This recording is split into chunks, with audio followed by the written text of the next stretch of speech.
राम से हमसे अलग राम को कोई नहीं कर सकता, लेकिन बंगाल के अंदर जबरदस्ती राम का विरोध करके यहां की सरकार अपना हिंदुओं की भावनाओं के साथ खिलवाड़ करने का कार्य कर रही है। लेकिन ये कार्य नहीं हो पाएगा। भाइयों बहनों, मैं आप सबका आह्वान करना चाहूंगा, बंगाल टीएमसी के गुंडों से मुक्त होना चाहिए और टीएमसी की गुंडागर्दी बंगाल के अंदर बंद होनी चाहिए।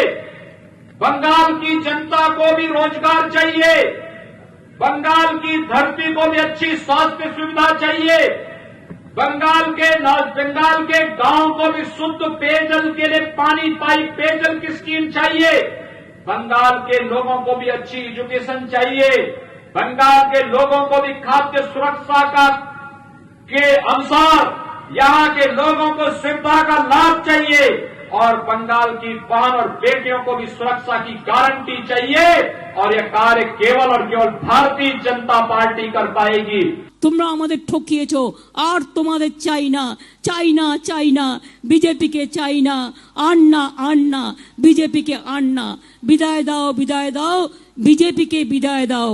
জনগণ সাবধান, বিজেপির হাতে যা যা আছে সেই সব নিয়ে মনে রাখবেন, করবেন না ওদের জয়গান। ওরা গেলে 12টা বাজিয়ে ছেড়ে দেবে। কয়েকটা গুন্ডা তারা এখন বিজেপি করছে, কিছু গুন্ডা আমাদের দলেও ছিল যারা সিপিএম থেকে এসেছিল, তারা চলে গেছে, আমি বেঁচে গেছি, কারণ ওরা আমি তারাবার আগেই পালিয়েছে। কিছু মির্জাফর, কিছু বিশ্বাসঘাতক, ওগুলো চলে গেছে, আমি বেঁচে গেছি। এখন তৃণমূল কংগ্রেস একদম মানুষের দল, মানুষের জন্যই ছিল, মানুষের জন্য আছে, মানুষের জন্য থাকবে।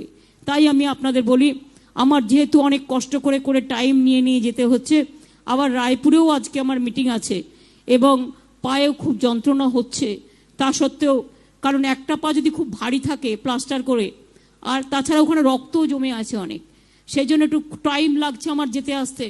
তাই আমি আপনাদের ক্ষমা চেয়ে নিয়ে আমি এখানে ছাতনায় যে শুভাশিসকে হয়তো একদিন ভুল বুঝে মানুষ সরিয়ে দিয়েছিলেন, আমি ধীরেন লেট সবাই মিলে এবং এদিকে ধীরেন লেট এবং শুভাশিস হাত তুলছে দেখুন, এবং আমার হাতটা তো আছে, ধরুন, হ্যাঁ, সবাই মিলে আপনারা দয়া করে